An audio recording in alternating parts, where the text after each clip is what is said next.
Today I'm sharing 20 of my favorite Dollar Tree DIYs that will make your house look expensive but only cost a few dollars to make. I hope you enjoy!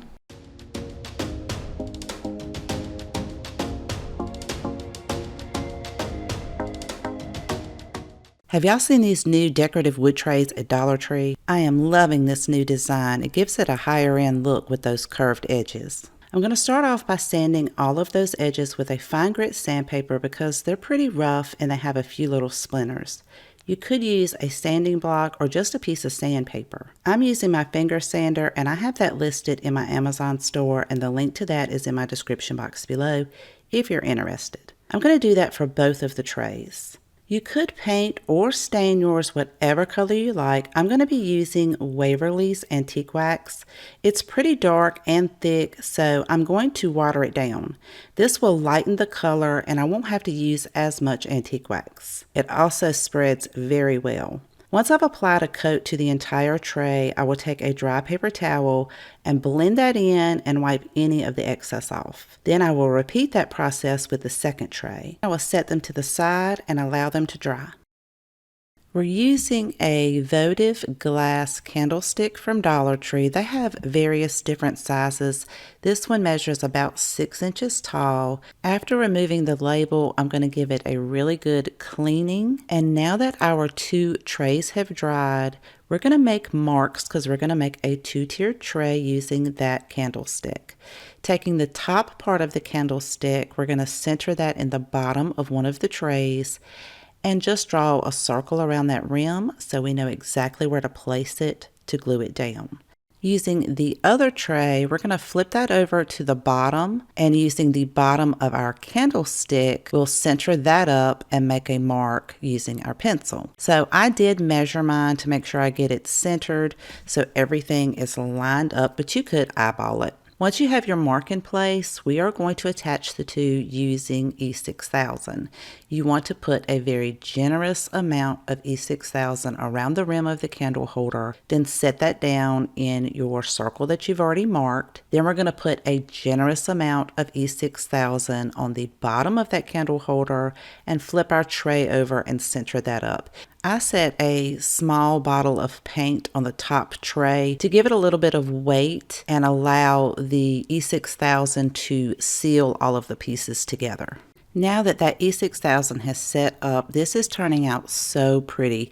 You could paint your candlestick, but I really like the clear look of this. To decorate it, I am going to use some greenery from Hobby Lobby and place that all around the bottom. I'm going to be decorating this for spring. On the top, I'm using one of these metal birdhouses from Dollar Tree. I think I found this last year. Now I want to cut that metal piece off at the bottom, so I'm carefully taking some tin snips and cutting it off right on the inside so that it will be able to sit flat on the top. Then I have this mini bird's nest that came from Hobby Lobby, and I made some tiny eggs using some air dry clay, and I'm going to put these 2 birds that I gave them a makeover. These came from Dollar General a couple of years ago. I think this project turned out absolutely stunning, and I would love to know what you guys think.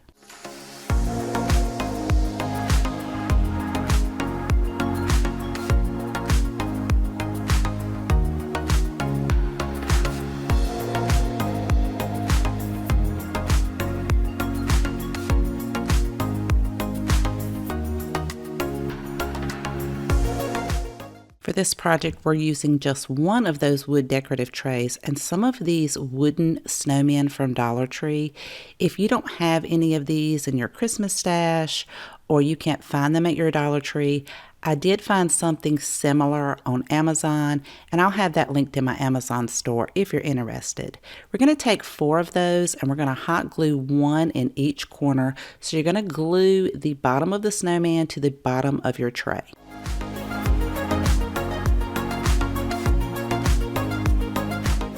To prep this for paint, I'm going to make sure I remove all of those glue strands. I'm using a white chalk paint. I'm going to paint the top edges as well as the inside sides of the wall. You don't need to paint the bottom inside of the tray because we're going to put something different there. Then we're going to flip that over. We're not painting the outside edges of the tray. We're only going to paint the feet and the bottom.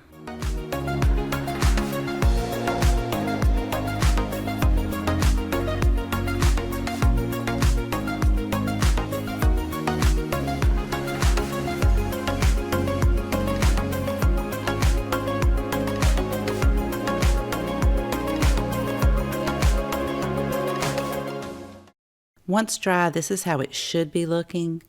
We are going to be covering the outside sides as well as the inside with some scrapbook paper. So I'm going to take some measurements for the inside dimensions as well as measure the outside side. So I'm just going to measure the highest point and then the length across. I will be cutting my paper down a little bit larger for the sides. I'm using a distressed floral print scrapbook paper from Hobby Lobby, but you can use whatever you like, or you could even paint these. It would still come out just really beautiful, the sides and the bottom.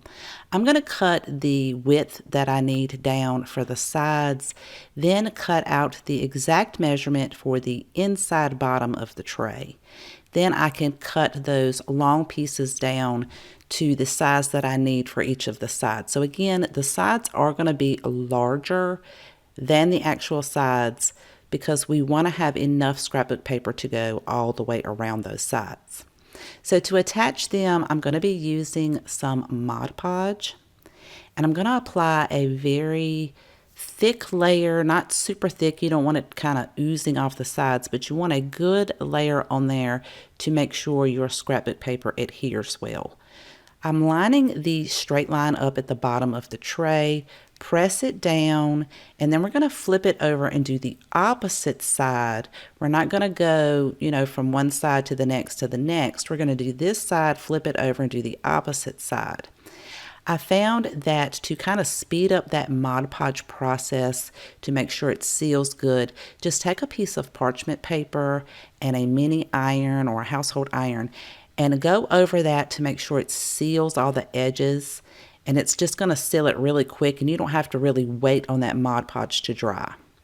Now, if you have some really thick scrapbook paper like I do, you could go just directly over it and really make sure you get those creases so you know exactly where to take your sandpaper to get the excess off. I'm going to use a fine grit sandpaper, go in one direction, and remove that excess paper off of that side. Then I'll go over the top and get all those curves at the top of this tray. Once I finish with that side, I'll flip it over and do the same thing on the opposite side.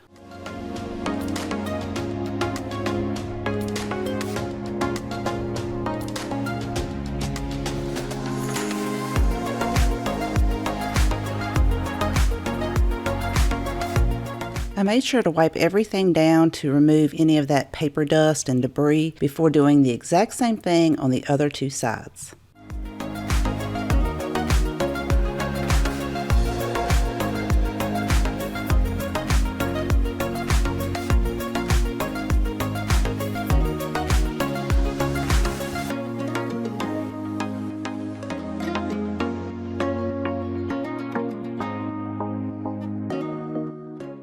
I am absolutely loving how this is turning out, and now that the sides are complete, we can add our paper to the inside bottom of the tray, and this project will be finished.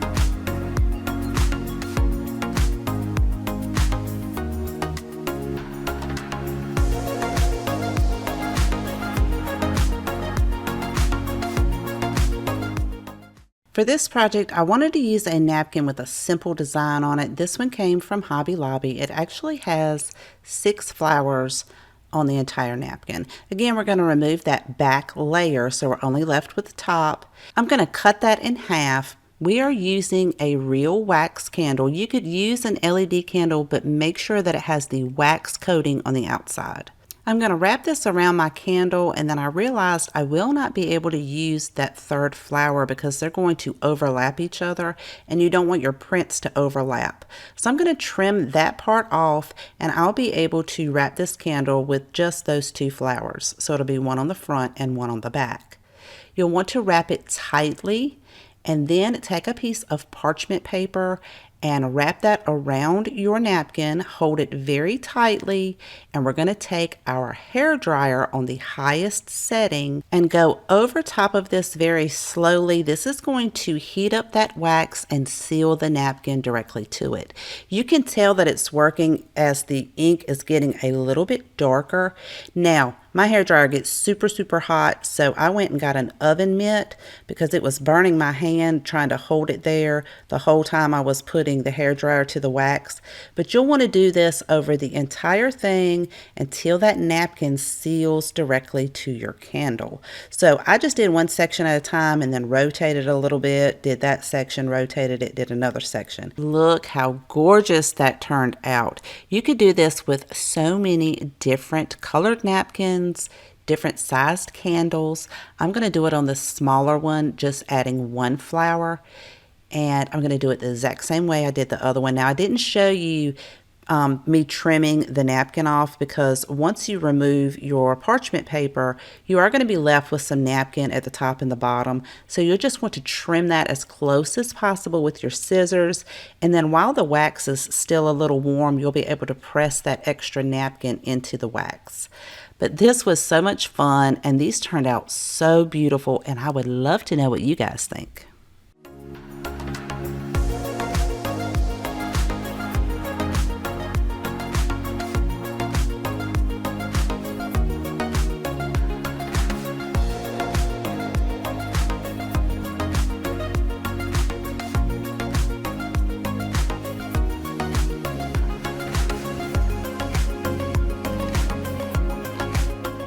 For this project, you'll want to use a napkin that has a print on the entire napkin. This one came from Hobby Lobby.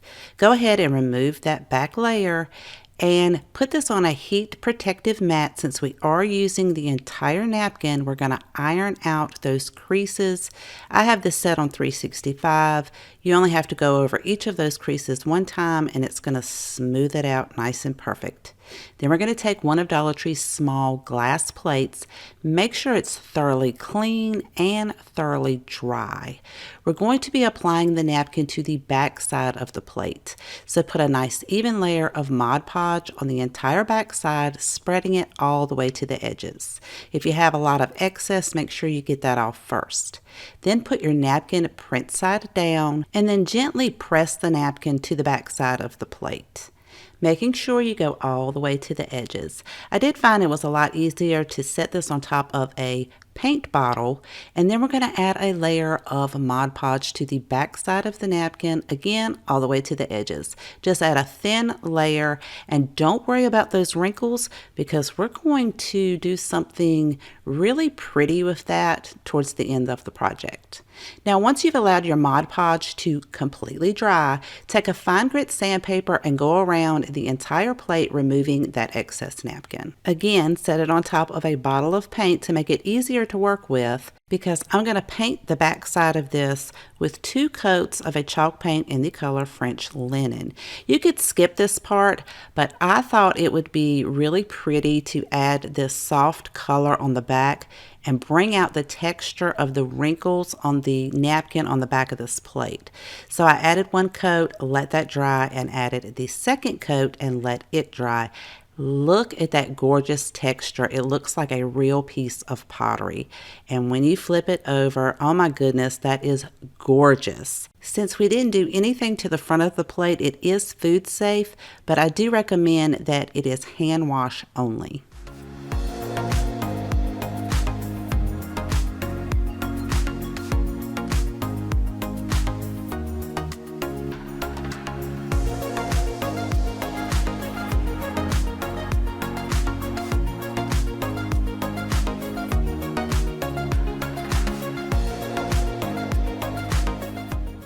Project, I originally wanted to use 3 of the round medallions, but my store only had 2, so I'll be using 3 of the square ones. We're going to start off by removing all of the beaded tassels from the back on all 3. Now, some of the pieces were not completely cleaned out, so I'm going to use my Cricut weeding tool, but you can use anything with a sharp point on it to kind of push that through to clean those lines up. I'm going to do that for all 3 of the pieces, and I'm also using a fine grit sandpaper to go over the back to make sure it's kind of smoothed out, and then shake any of that excess debris out, and this is how it's looking so far. Now I do want to keep mine white, but you could definitely paint these. Using one of these signs from Dollar Tree, I'm going to remove the hanger from the back because I want my piece to be able to either go horizontal or vertical. So you could add multiple hangers on the back or just lean it up against the wall.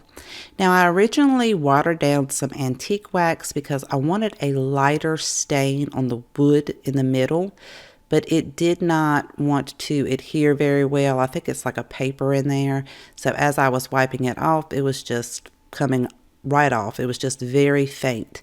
So I do go back over that with just plain antique wax and then blend that in. And I'm also making sure to get those inside edges so that they'll have a nice dark color.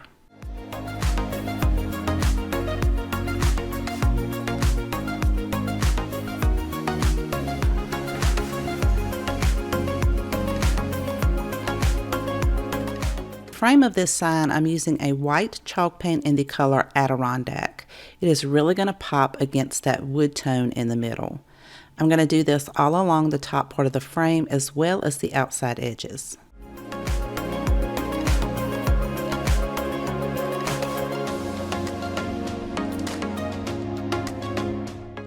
So the paint has dried, it is time to adhere our medallion pieces, and I'm just going to line them up in the center and attaching them using some E6000 as well as a little bit of hot glue. I'll do that for all 3 pieces, and I love that you're able to set this up vertically or horizontally.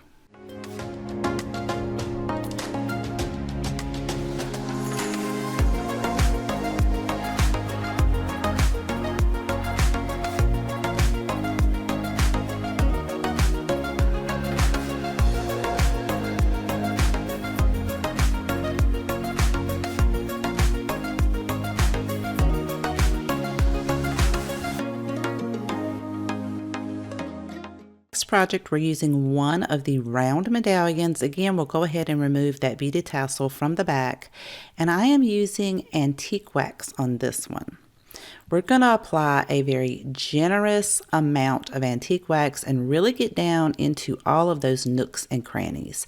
Then we can take a dry paper towel, blend it out, and remove any of the excess.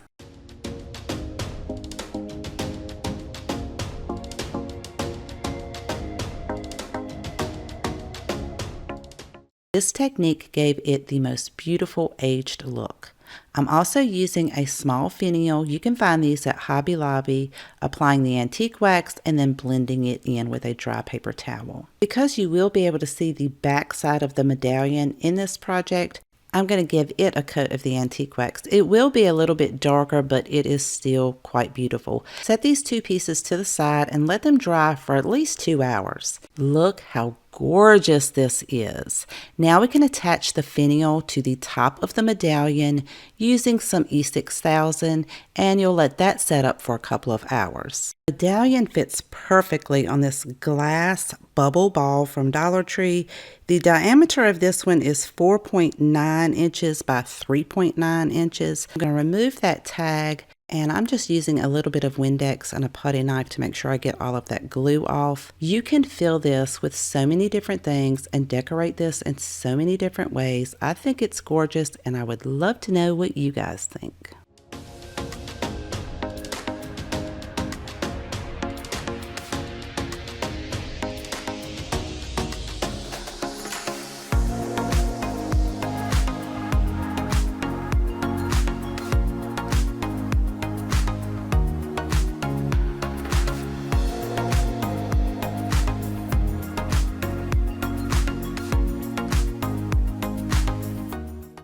Project, we're using one of Dollar Tree's plastic bins. It has a beautiful basket weave design and 2 handles. We're going to take this outside and give it 2 coats of white flat spray paint. You paint yours whatever color you like.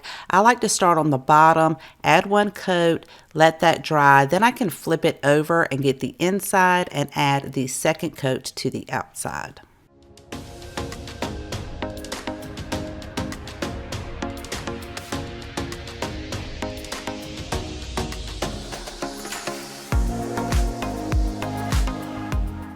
Once you have allowed it to thoroughly dry, this is how it's looking. You could leave it just like this, but I want to add some twine just to the top part of each of the handles. I started by hot gluing it on the inside and then feeding it through the handle. So I did pull enough twine off of my spool to do both handles. This only takes about 5 minutes on each side, and you only have to add the hot glue at the beginning and the end. To me, it just gives it a much higher end look.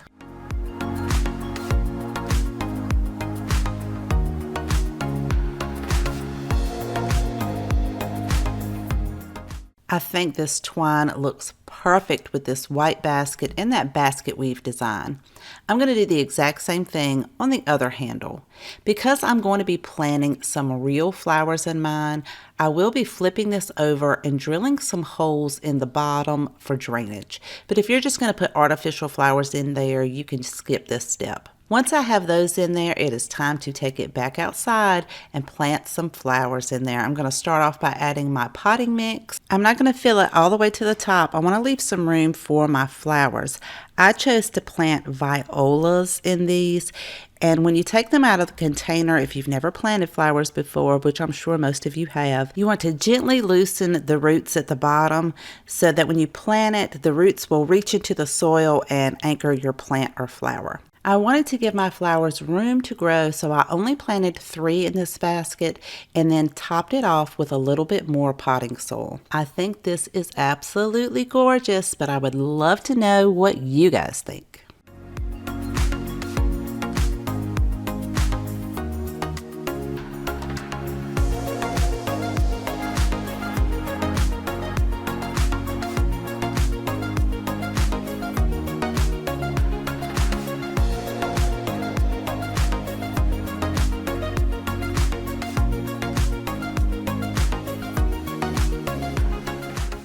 For this project, we're using one of Dollar Tree's cutting board shaped signs. I love the way it looks on this side, so we're going to flip it over and use the back side.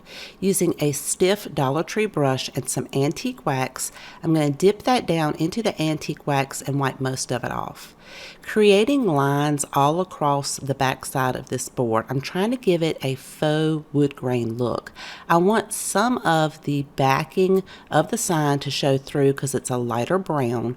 So I'm just going through creating some lines. In some areas, I'm going to dab it to create somewhat like a little knot and then blend that in. And I'll just do that in a couple of different areas and then darken it up in certain areas and just keep playing around with it until I like the way it looks.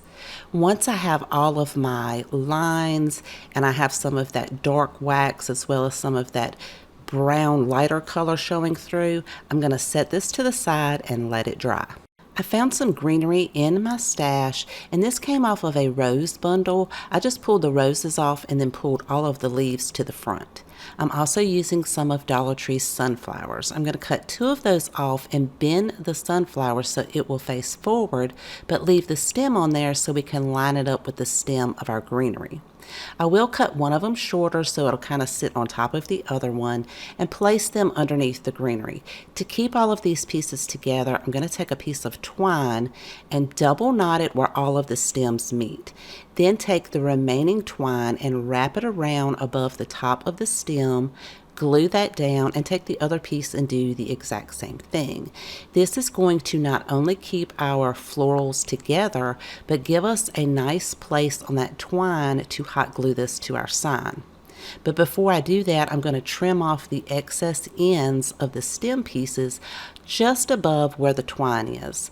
Then I could place a very generous amount of hot glue on the back of that and hold it in place until it sets to the sign. To create a bow for the top, I'm using some gingham ribbon. I'm going to leave a tail, create a loop, and then pull that around and create another loop about the same size. I'm going to continue to do that until I have 9 loops all the way around and leave a tail at the other end. I'm going to hold all of those pieces together by double knotting a piece of twine around it. And then make sure you fluff out your bow, separate all of your bow pieces, and we're going to attach that right above the flowers using a generous amount of hot glue. Then again, you'll need to fluff that bow out. And then I decided to trim the tails down a bit and also dovetail the ends. So to do that, all you have to do is fold it in half and cut it at an angle, and it's going to give you those beautiful dovetailed ends. Then we just need to add a hanger. I chose to use a piece of twine at the top, and make sure I fluff out that bow one more time.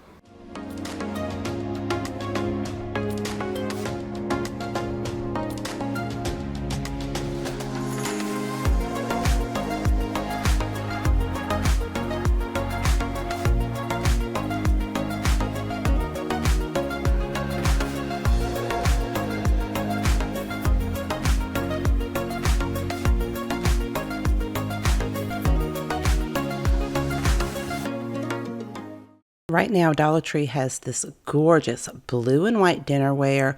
Right there when you walk in the door, it reminds me so much of the gorgeous fine china with the blue and white patterns. You're going to grab one of the coffee mugs and one of the small saucers. And these are simply gorgeous. You're also going to need 2 tumbling tower pieces to keep your coffee mug from rolling around on the saucer, and a permanent glue. I'm using E6000. First, you want to set your coffee mug with the handle up and see exactly where it touches the saucer. I decided to place mine where the white was so I could have most of the pattern of the saucer showing. Place a very generous amount of your permanent glue onto the coffee mug where it will meet the saucer. Set that in between your 2 tumbling tower pieces. Those again are going to keep your coffee mug from rolling around.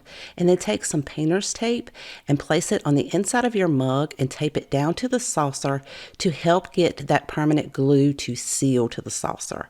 I also added a full bottle of paint inside of the mug just to give it a little bit of weight and help push it down so that glue would seal. I let mine set overnight, and then you can remove your paint bottle as well as the painter's tape. Make sure to clean everything really thoroughly because we are going to be placing some birdseed on this, but this is how it should be looking. To hang mine up, I'm going to use an S-hook from Dollar Tree and simply place that into the handle of the mug and hang this outside. What a beautiful bird feeder for just $2.50.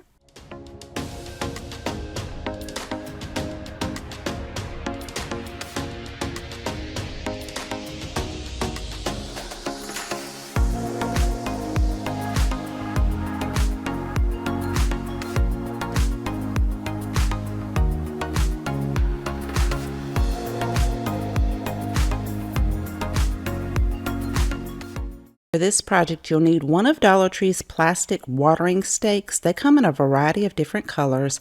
I chose the blue one. I know it looks a little bit purple on screen, but it is like a navy blue. Right where the bottom of the bulb is, we're going to take a pair of tin snips and cut that, but you could actually use some really heavy-duty sharp scissors because once I cut that with the tin snips, I straightened it up with my scissors. I also went over that with some sandpaper just to smooth it out to make sure that it wasn't really rough.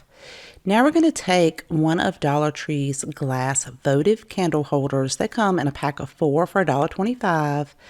Once you clean that and it's dry, you could take it outside and spray paint it. I chose to go ahead and paint mine with some white chalk paint, and I painted 2 coats on the outside as well as on the inside.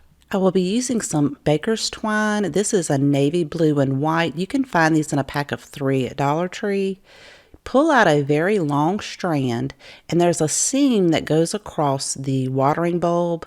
Leave a nice long length at the end, and then hot glue the baker's twine right along that seam. Just do this in small sections, and you may want to wear like a finger protective cover or use like a silicone spatula thing to be able to press your twine down so you don't burn your fingers.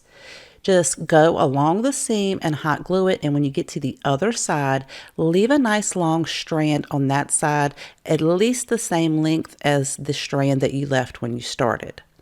So once you'll have that done, you'll go ahead and you're going to start on the opposite side and do the exact same thing. Again, you're going to leave a nice length at the end when you begin, and when you get to the other side, leave another length. So you'll have 4 strands of the baker's twine hanging down.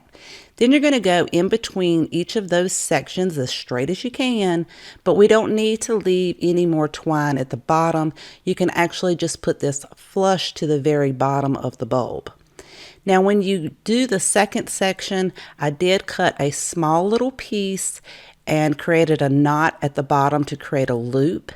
And I'm going to feed that end of the twine before I glue it down to the opposite side through that loop so that I'll be able to hang this up. So you just feed it through there, put your glue right there at the very top of it, and then once you have that in place, you can go ahead and glue that other side down and cut it flush at the bottom of the bulb. And then you'll have one more section left to do, and again you'll start at the bottom, feed that twine through the loop at the top, and then glue it down to the other side and cut it flush at the bottom. So we're making a cute mini hot air balloon, and this is going to be some really cute decor that you could place outside or place on your patio.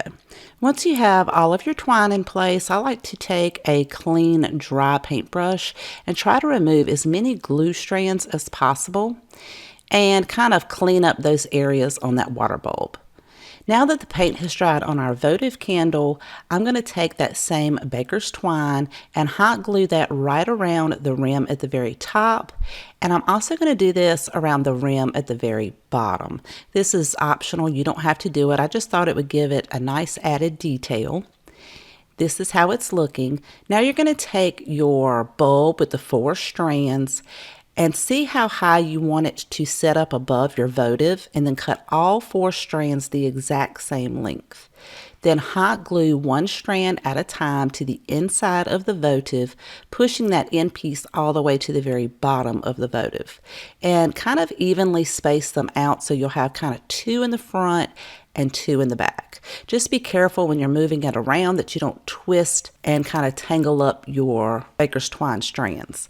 And as long as you've cut all of your strands the exact same length and you're placing them at the very bottom of the votive, everything will be even when you hold it up. I decided to clean that edge up by hot gluing some baker's twine right around the very bottom of that on the outside of the 4 strands that are hanging down. And I also decided to add some baker's twine on the inside rim of the votive to give it some extra support for the 4 strands that are holding that glass votive up. Make sure to clean all your glue strands up, and then I'm going to use a battery operated LED votive candle. I would not put a real candle in here, just a battery operated one, and place that right inside of the votive. And you could line your walkway up with these, or you could hang it up on your porch or covered patio. Let me know what you guys think of this cute mini hot air balloon.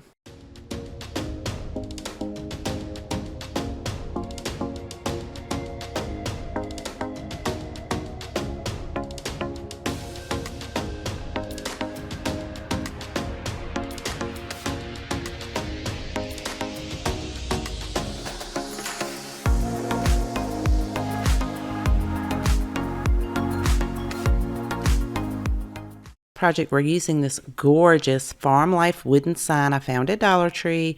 We're going to go ahead and remove the hanger, and I am going to use a white chalk paint, very carefully painting all of the backboard as well as the edges around the frame and the edging of all the letters. It would probably be easier to take this outside and spray paint it so that you can get all of those nooks and crannies, but it was pretty windy that day.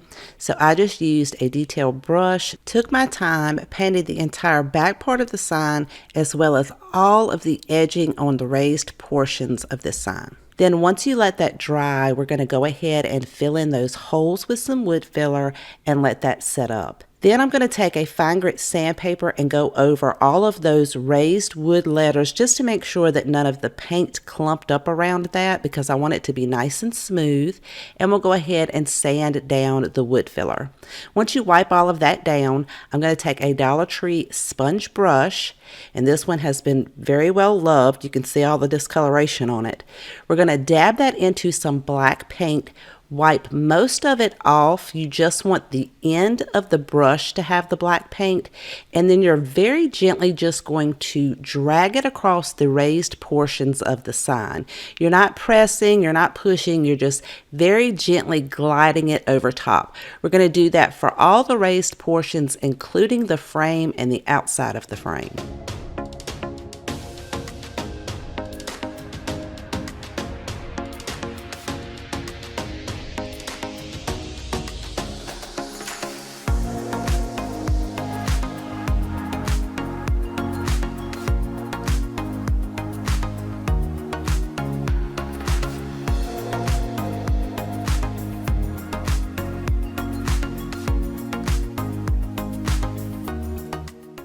We're using a Dollar Tree bicycle wreath form, and we are going to set the sign right in the center. We'll flip that over, and you're going to use 4 pieces of floral wire. You want to have 2 on each side, as well as some ribbon. I'm going to cut 4 of those pieces. I'm going to take the floral wire, bend it in half, and then slide it underneath the wire parts that we want to be able to attach our sign to the wreath form. Then gently lift that up, hot glue the floral wire in place, take your ribbon and place it over top of that, and then pull your floral wire up so that when the glue sets, they will be standing straight up on the back of the sign. You'll do that for all 4 pieces. Then we'll set our wreath form back on top of this.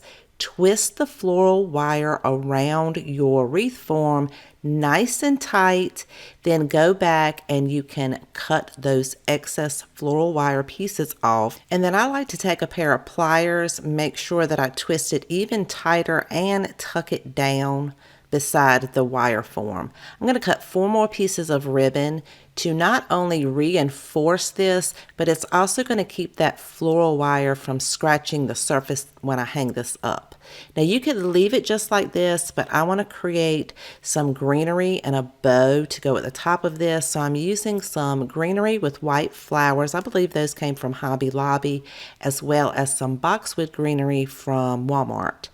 And I'm going to overlap 3 pieces on each side over top of some twine, and then I'll tie that in the center, double knotting it, and then I'm going to wrap it around a few times on each side to make sure that the stems that overlapped in the middle are covered and that they're not going to come out. Then we'll double knot that again to make sure everything stays in place, and we'll set it to the side. We're going to make a bow. I'm using some 2.5-inch wired burlap ribbon. I think that came from Walmart. I have some dark burlap. It's not wired. And then I have some buffalo check, which is wired. I did not measure. I just cut out 2 lengths of the lighter burlap. And then I'll cut the darker burlap just a little bit shorter than that. And because it's so wide, I'm going to cut that in half. So I'll now have 2 strips of that. And then I'll cut the buffalo check about the same length as I did for the dark burlap. I'm going to take one end of my buffalo check and fold that in half and cut it at an angle so I can dovetail those. And I'll do that for an end for each of the bows. So one end's not going to have a dovetail, but the other end will. Then I'll take a piece of twine. We're going to take that wired burlap and fold it over to create a loop at the top.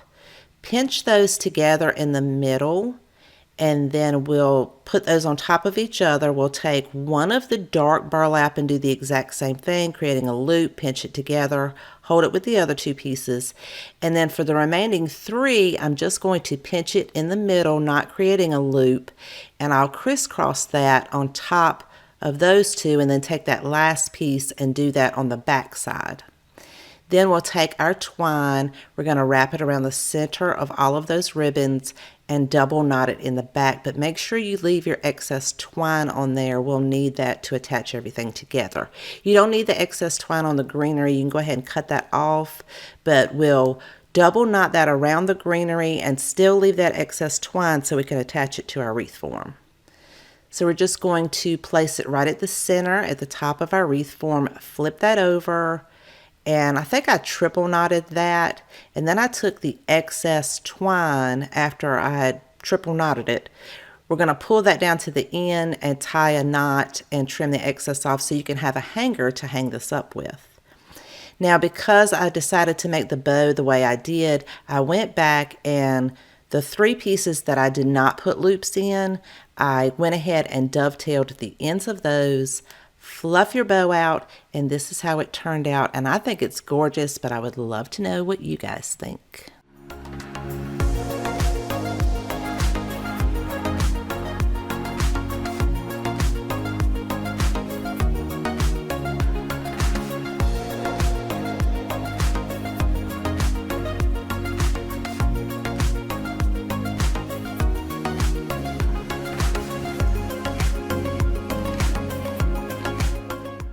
Tree has a variety of different signs like this. This is so adorable. Wakey, wakey, eggs and bakey. That is the cutest little saying. Once we remove that hanger, I'm going to do just like I did with the other sign, painting around all of the edges as well as the back. I'm also going to paint the chicken and the pig white this time. Give that time to dry, and we're going to use a Dollar Tree sponge brush. This time I'm using a celery colored paint and gently going over all of the wording as well as those greenery pieces that are kind of coming up from the pig. But we're not going to go over the pig or the chicken because I have something else I want to cover those with, and that is this gorgeous floral napkin that I found at Hobby Lobby.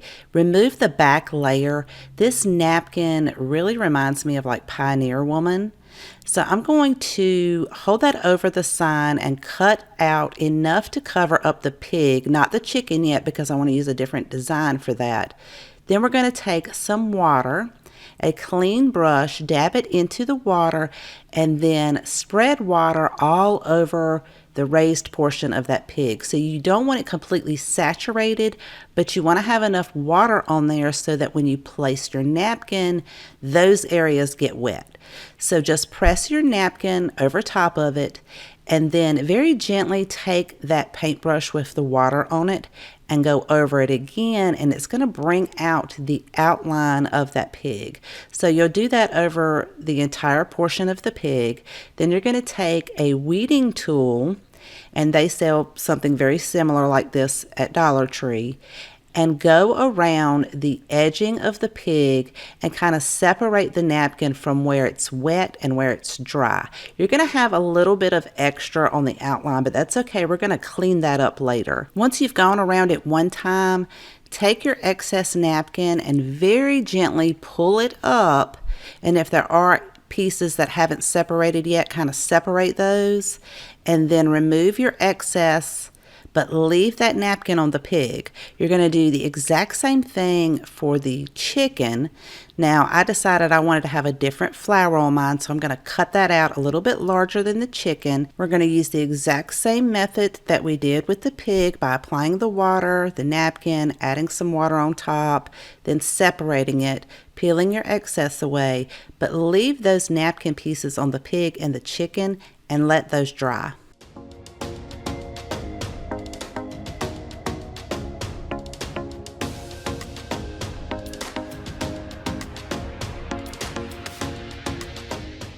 Once that napkin is dry, you can take Mod Podge, gently peel up 1/2 of it, apply your Mod Podge to 1/2 of the pig, and then go over it with a layer of Mod Podge. For those extra little pieces that are kind of sticking out on the outline, push those down around the outline itself, and it's going to clean those edges up. We're going to do that for the other half of the pig and do the exact same thing for the chicken.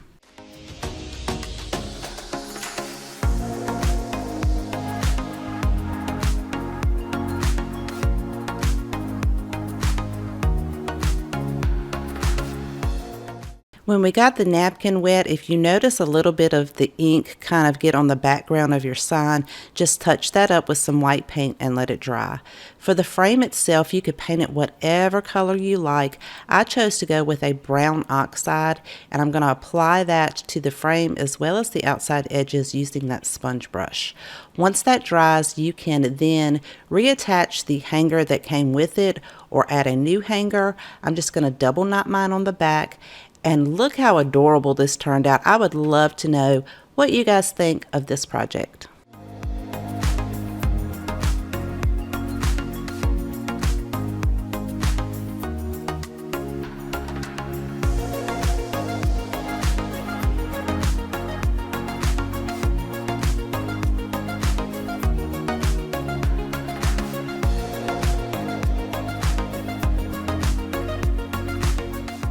We're using one of Dollar Tree's large gift bags that you would put a wedding gift into. I absolutely love the floral design on this.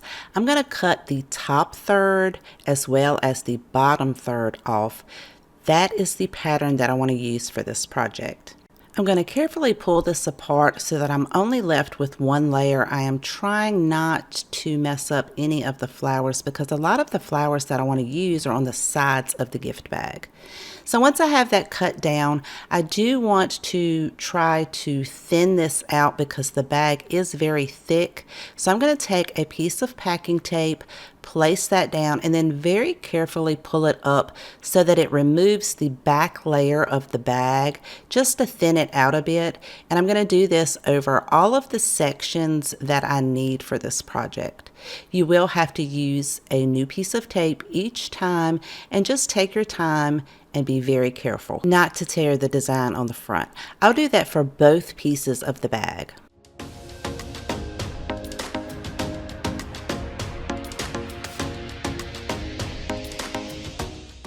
I'm using one of Dollar Tree's 12-inch wood rounds. Remove the hanger and then lay a ruler so I can make a mark at the 4.5-inch and 7.5-inch measurements.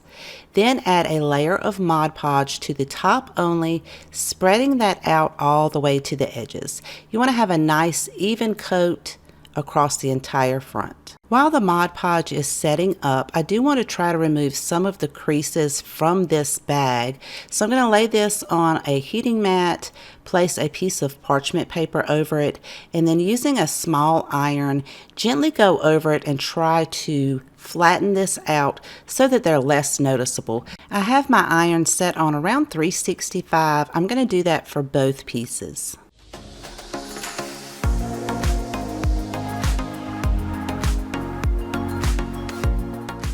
Using a square, I'm going to line up my wood round so I can try to make sure everything stays straight. I want the curve of the flowers to go at the bottom, so I'm going to place that straight edge at that 7.5-inch mark and press it down. Then I can add my top piece with the flowers curved toward the top at the 4.5-inch mark and press that down.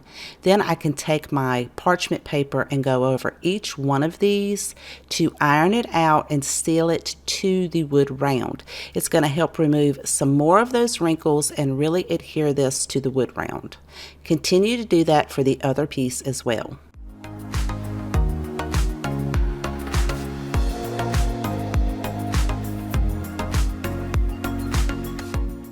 Using a piece of sandpaper, or I'm using my finger sander, I'm going to go around this in one direction to remove that excess paper. This is going to give you a crisp, clean line all the way around. Once I have that completed, I will take the end of a very small paintbrush to poke through the holes for the wood round so that we'll be able to add our hanger later on.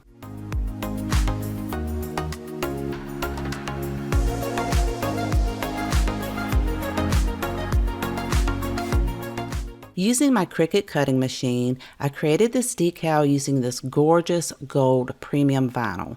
I know that not everyone has a Cricut, so I do have this as a free printable on my website. The link to that is in my description box below. All you have to do is go to my website, go to free printables, scroll down until you find the design you want to use. You can print that out on PDF, and then you can trace this and place it on your project using a marker or paint.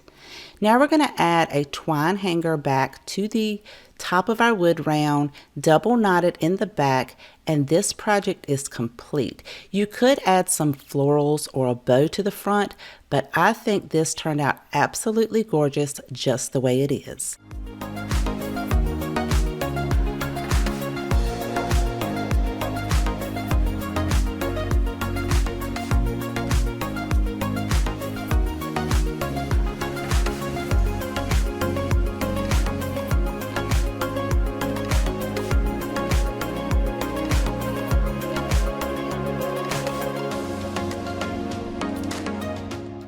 Next project, we're using this gift bag. On the front, it has some shiny gold. On the back, it is plain with this gorgeous green color, and that's the side that I want to use. I'm going to cut that side of the bag off, leaving some excess on the outside, and then it does have this cardboard tab. You want to remove that so you can make it as flat as possible. I have this thrifted picture frame that I previously did a DIY on, and I'll have that video linked in the description box below if you want to see how I did that. I painted it white and then I added some gold rub and buff around the frame itself. We're going to take that inside glass piece and use that to trace and cut out the design on our gift bag. Then we're going to add a layer of Mod Podge to the glass on the opposite side of the pattern that I added for that frame, and we're going to set it to the side and let it completely dry. Then I'm going to take that gift bag and I set my heat mat down and then a piece of parchment paper because I wasn't sure if the design would bleed through on my mat. I'm going to take that small iron and try to get some of those creases out and flatten it out as best as I can. Now that the Mod Podge is dried, we're going to attach our gift bag to the front of that. Place a piece of parchment paper over top and then very carefully go over that to iron it, and this is going to reactivate that Mod Podge and adhere it to the glass itself. Now I want to create a border using some burlap ribbon from Dollar Tree, so I'm going to cut each of those sections down and hot glue it right at the edge.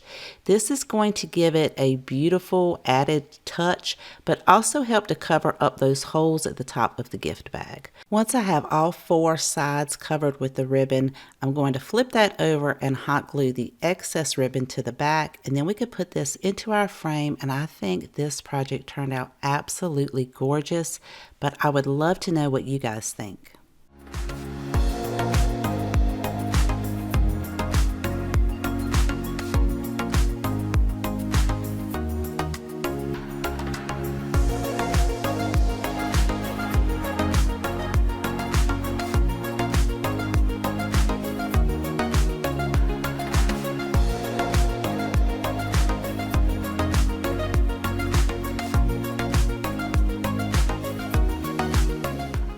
For this project, we're using one of Dollar Tree's wooden trays. This comes in their plus section.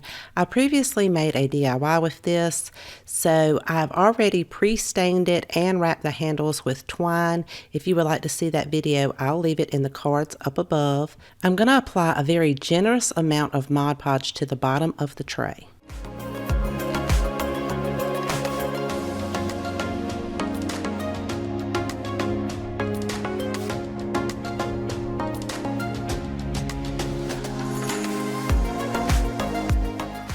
I found a beautiful placemat at Dollar General for $2. I absolutely love the design on this and think it would be perfect for this tray. I'm going to iron most of the creases and wrinkles out, and then I'm going to take one of Dollar Tree's rotary blades and trim the ends off a little bit longer than the inside bottom of the tray. Then I'll cut the sides down using this same rotary blade.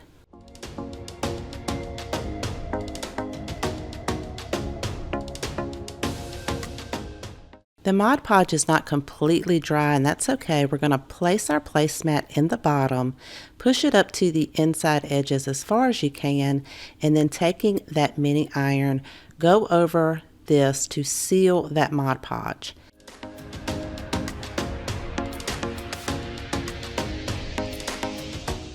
Once it has cooled down, take Mod Podge and go over the inside edges only, saturate them, And don't worry if you get any wrinkles, we'll work that out later, but you definitely want to make sure that this Mod Podge has dried before we go to our next step.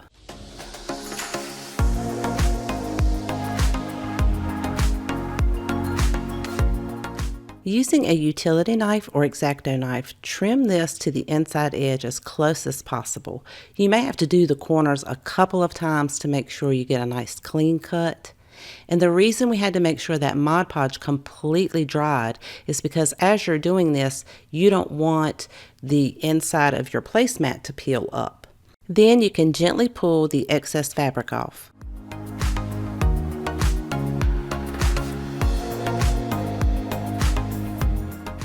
I'm using my mini vacuum to remove any of the loose fibers before we seal this piece in. We'll be sealing it with a layer of Mod Podge over the entire top part of the placemat. This is going to allow me to easily wipe this off.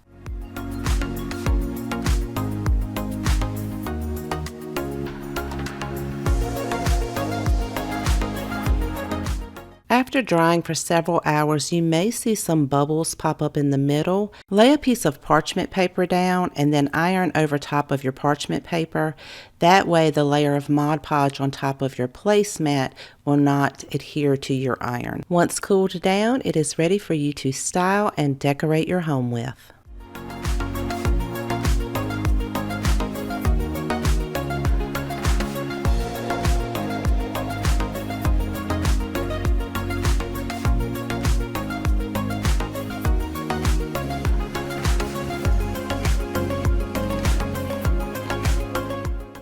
Project, we're using one of Dollar Tree's MDF butterfly shaped signs. Oh my goodness, that's a lot to say. Say that 3 times fast. Remove all of the labels and tags and sand that down nice and smooth. Using a very small drill bit, we're going to drill through the center at the bottom of the butterfly as far as we can. Then we're going to flip that around and do the exact same thing at the center at the top.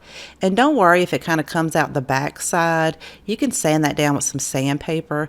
You basically just want to be able to take a piece of very thin wire or use a piece of floral wire to be able to go through one end and come out the other end. So once you know you're able to do that, go ahead and remove the wire back from the butterfly because we're going to paint it. I chose to paint mine with one base coat of white paint, and I'm going to paint the front, the edges, as well as the back. So I want the entire thing to have a base coat because I am going to be covering it up. Once that paint dries, I'm going to take some Mod Podge and add a layer to the top, spreading it all the way out to the edges. Let that dry. Then we're going to flip it over and we're going to add a layer of Mod Podge to the back. Again, all the way to the edges, and you'll let that dry. I'm going to be covering this with a gorgeous napkin that I found at Hobby Lobby.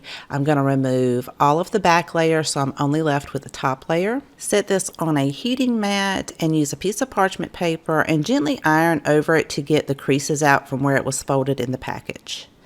Then we're going to take our butterfly, now that the Mod Podge has completely dried, and we're going to cut the design that we want for the front of the butterfly out, just a little bit larger than the butterfly. Save your other piece because we're going to cover the back side of it with the other piece.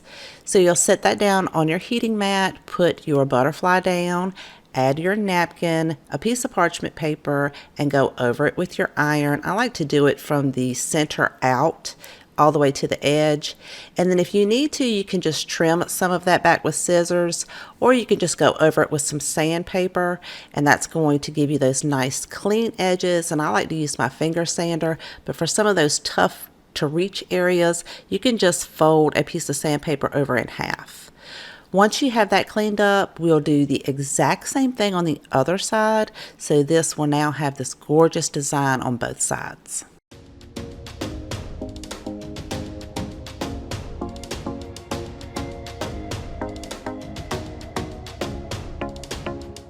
I didn't have any more beaded wreath forms, so I am using this 12-inch MDF wreath base from Dollar Tree, but I think one of those beaded wreath forms would be pretty for this project as well. I am going to mark the center at the top and the bottom, and using that same size drill bit, drill a hole through the places that I marked. So you should have a hole at the bottom and then directly above that. I'm going to paint mine with one thin coat of white chalk paint, and I was not trying to get full coverage. I wanted mine to be a little bit distressed, so I did paint both sides, all the outside and the inside, and when it dried I went over it with some sandpaper to give it even more distressing. This is how it's looking, but you paint yours whatever color you like, or if you're using the beaded wreath form, you could leave it the natural color. This is how our butterfly is looking, so I do recommend you put a layer of Mod Podge on the outside of your butterfly to protect that napkin. Now we can feed that wire through, and you want to leave enough length at the top and the bottom. We're going to tie a knot at the very bottom of the butterfly to keep it from sliding down the wire. So once you have that in place, you can then take your wreath form. We're going to set the butterfly right in the center. We're going to feed that wire through the bottom and feed the other end through the top. That way, since we put that knot at the bottom of the butterfly, it won't slide down. So now we need to put a knot at the very bottom to keep the wire from moving on that end. And I didn't cut the excess off yet because I want to be able to stretch this wire out and make sure I have the butterfly centered. At the top, I'm going to create a loop and then twist that around till I twist the entire end of the floral wire. This is going to give us a hook at the top to be able to hang this up. So once I have that twisted all the way around, I can cut any kind of excess off and kind of squeeze that together with some pliers, and also make sure that I have a big enough knot at the bottom so it doesn't slide off. Now, I don't recommend putting this out in the elements, but if you did want to put this on your covered porch, you would definitely want to go over that with a clear protective spray. Because this is MDF, it will kind of warp and swell up if it gets wet. And this is how it turned out. So you guys let me know what you think of this project.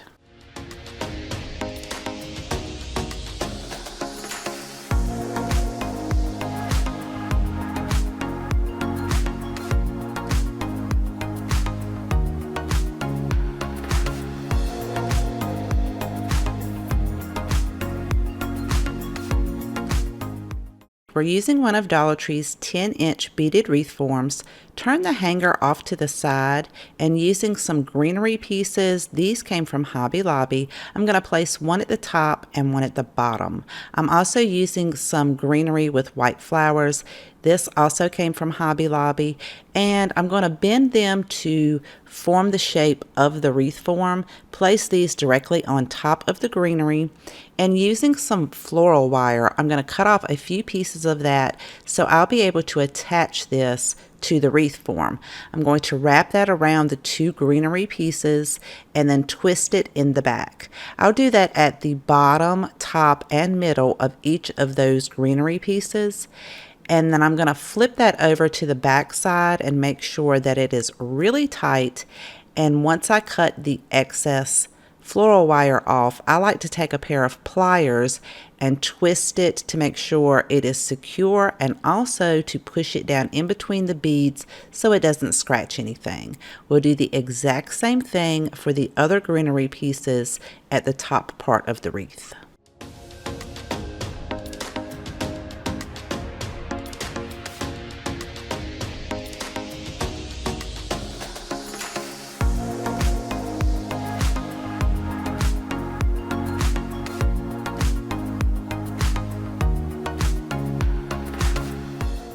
Once those are secure in place, I like to go back, fluff them out, and kind of twist the flowers and the greenery and intertwine them together.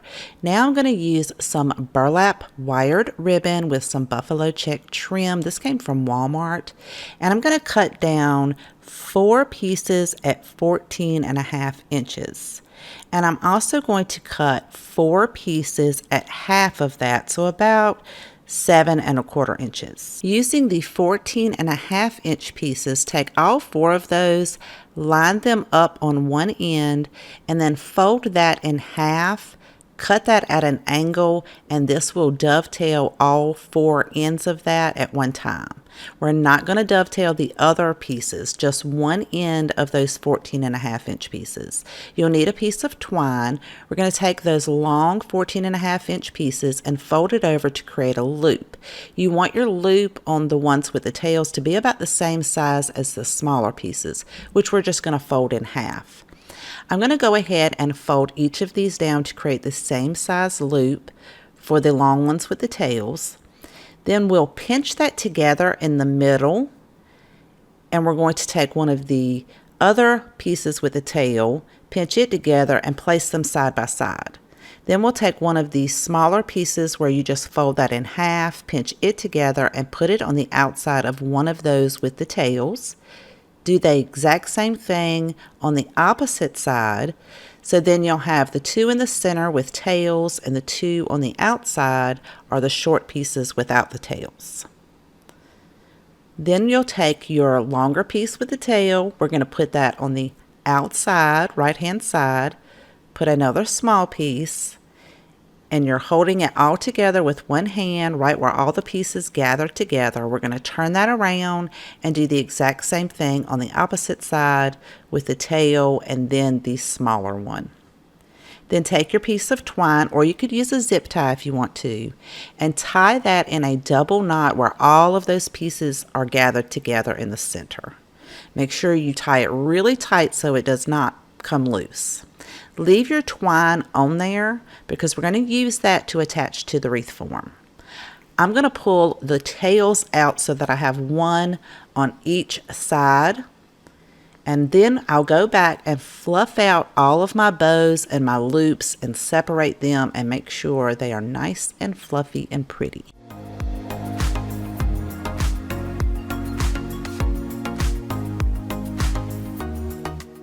Now we can take that excess twine, wrap it in the center where our greenery pieces are, flip that over and double or triple knot it. Just make sure it's really tight and secure to your wreath form. Then you can cut your excess twine off and go back and fluff out your bow again. I love this. You could have this at the top, at the bottom, or off to the side, just depending on how you want to hang this wreath up.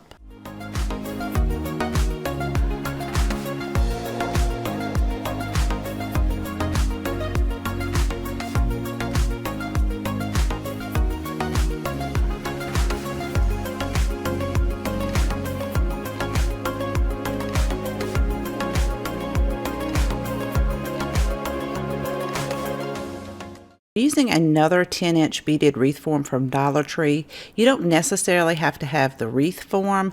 I just wanted some of the beads, so you could use some loose beads. I'm going to use 11 of those. Using some wood glue and a square, I'm going to apply some glue to the sides of the beads so that the holes are at the top and the bottom. And I'm going to glue all 11 of these together. And I'm just using that square to keep this in a straight line. Then you allow your glue to set up so that it is tacky enough that it will stay in a straight line. We're also going to use one of Dollar Tree's bamboo rings. We're going to use the larger one. It's the 7.8-inch one. And then once that's tacky enough, you can remove your square, add some wood glue to the outside beads. And then we're going to set that bamboo ring directly over it and then kind of slide our bamboo ring up so it touches the sides. Now it's not going to stay there, so I am going to use some burlap ribbon from Dollar Tree and hot glue this to the bamboo ring as well as the beads, tucking it in between each of the beads. This is going to secure them and keep them in a straight line. So you could skip the wood glue part, but I found that it was just easier to use the wood glue so that they'll stay in a straight line as you are attaching your ribbon to the front. So this is how it looks on the back side. I'm going to take another piece of that same ribbon and create a hanger at the top by folding that in half and then tucking the ends through the loop. And instead of tying a knot on the two ends, I'm just going to hot glue those together so it will have one continuous loop at the top. But you could use whatever kind of ribbon you like, so you can get really creative with this. I'm using some Dollar Tree flowers, and I'm going to hot glue that one in the center of the bead, and then I'm going to add some greenery on each side, and each piece I'm hot gluing in. These are just tiny little sprigs that I have cut off of bundles that I already have in my craft room, and I'm going to add some variation of greenery, some lavender, and some white flowers. I'm going to make sure to remove all of those glue strands, and you can leave it just like this so you can have the ribbon on the front, or you can show the beads on the back. I went ahead and added that same ribbon to the back just in case I want to hang it up and it can kind of twirl around and you can see all sides. But also I preferred that look better. So you guys let me know what you think of this project.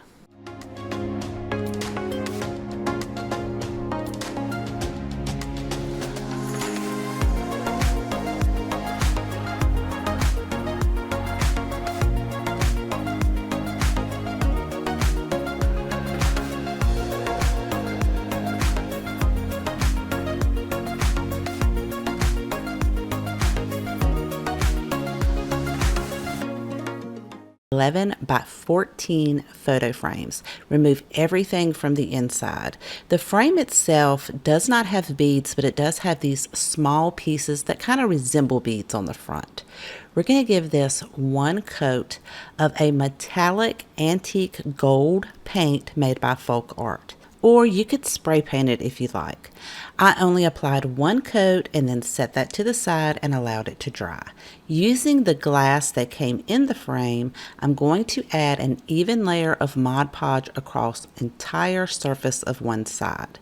Then I'll set that to the side and allow it to dry. We are using some flour sacks that come in a pack of 2 at Dollar General. They are extremely large and fairly thin. I'm going to set this on a heating mat and iron out any of the creases from the packaging. Now that our Mod Podge on our glass frame has dried, don't worry about those outside edges. We'll clean those up in just a bit. We're going to set that on our heating mat and then set our flour sack on top of that. Then add a piece of parchment paper over the top to protect your iron, because once you place your iron on there, it's going to heat up that Mod Podge and you don't want that to get on your iron. Just slowly and carefully go over top of this to adhere the fabric to the glass. I always like to start in the center and work my way out. Make sure you get those edges to make sure that the fabric doesn't peel up later. Then you'll want to allow that to completely cool off. Then we're going to set this on a cutting board, flip it over, and using a utility knife, trim the excess fabric away. Just be really careful because you are cutting next to glass. This is also going to clean up those edges that had the extra Mod Podge. If you have a few strands, trim those down with your scissors. And if yours is like mine, I didn't get one of those top edges very well, so it was peeling back. Just sit this back on your heating mat, take your parchment paper, and gently go over it with the iron to seal that.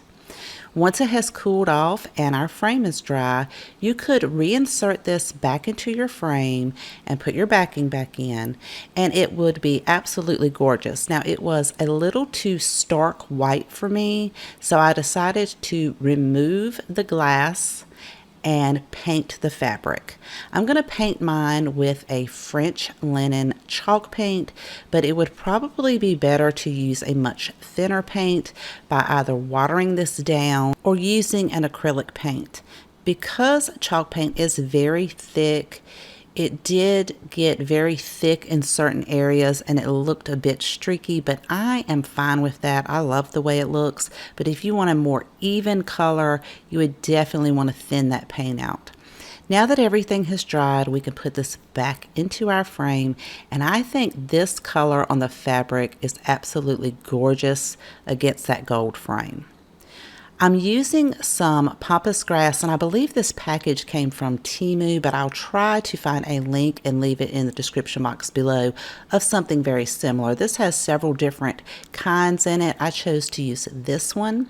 The first thing you're going to want to do is shake it out and make sure that you get rid of any of those loose particles in there. And then I'm going to clean that mess up. We're going to set this next to our frame to see how much of the stems I need to cut off. And then I'll just cut those with my scissors. And to hold its shape, I'm using some hairspray. Just let that set for a minute, flip it over, and spray the back side. And this will really hold its shape, especially when you get ready to put this on your frame. So once it has dried, see, it's barely moving. Now we can set this on top of our fabric, and to hold it in place, I'm using some Gorilla Hot Glue on the stems. Let that set for a few minutes, and then I can turn this around and add just a streak of glue behind the grass itself, just to keep it from falling forward once you hang it up.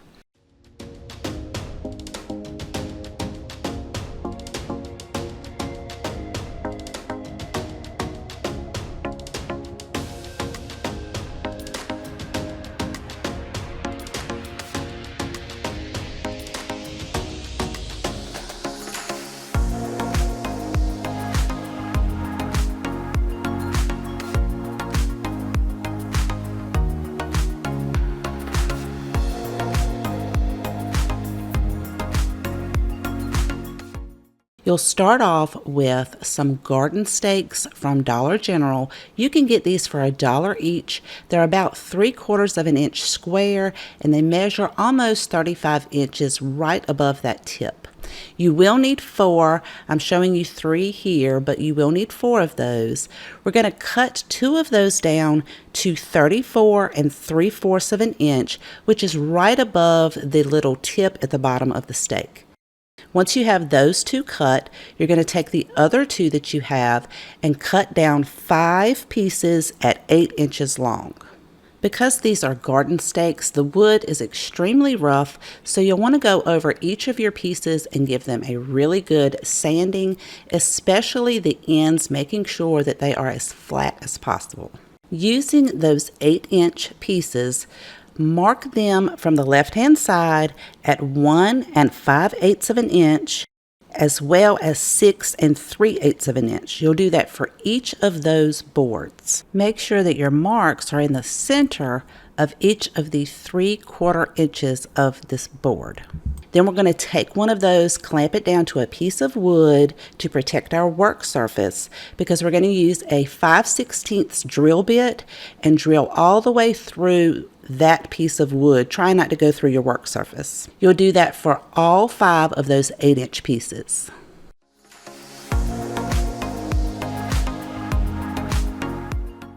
To make sure each of those holes we drilled are completely smoothed out, I'm going to go over all of those with some sandpaper to remove any of these splinters from the drill bit. So it should be looking like this. Each one of your holes are lined up in the correct position, and you have those 2 longer stakes. Line your 2 longer pieces together, and we're going to make a mark at 1 inch and then every 8 inches. So you'll have one at 1 inch, 9 inches, 17 inches, 25 inches, and 33 inches. Using that extra piece of garden stake that we cut off of the 4th one, I'm going to use that to line the 2 longer pieces together.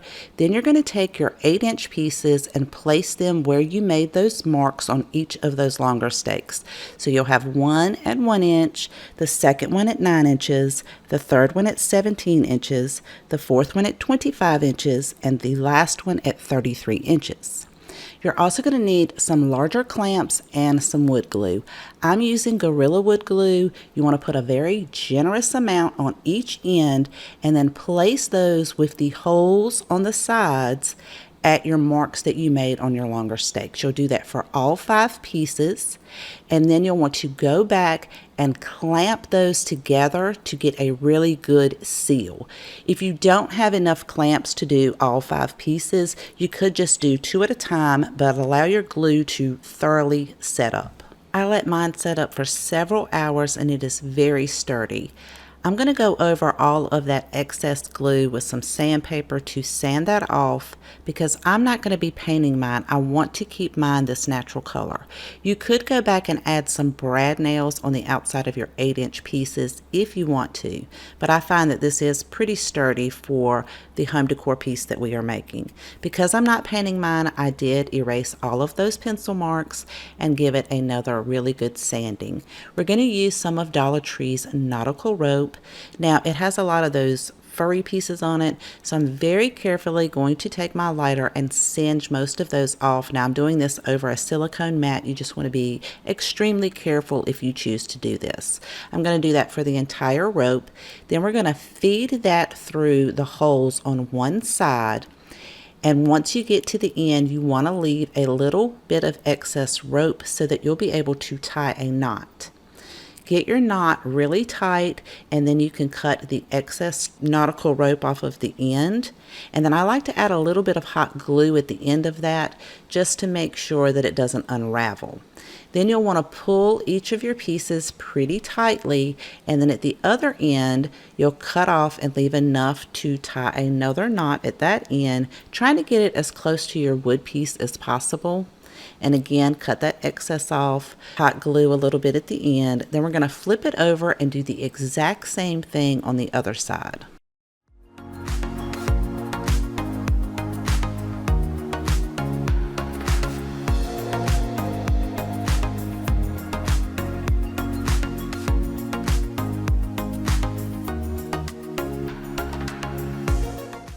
I found these absolutely beautiful beaded frames at Dollar Tree. They are the perfect color that match these garden stakes. So you'll need 4 of those. We're going to line up the beaded portion of the frame with the nautical rope, and to secure that in place I am using some Gorilla Hot Glue. You just want to center it up inside of the square there and hold it in place before you go to the next section. You'll do that for all 4 frames, and once you have that final frame in place, this is how it should be looking. Everything is centered and you are still able to access the backing where you can replace and change out your pictures. Now if you want to reinforce it, you could add some staples over top of the nautical rope. Just be super careful not to make the staple come through the front of the frame. But I found that the Gorilla Glue holds up beautifully.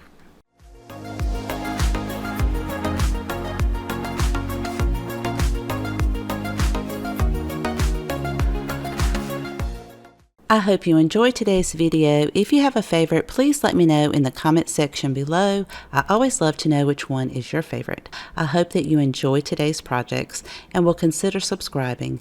Thank you so much for spending time with me today. Please take care, and I'll see you guys next time.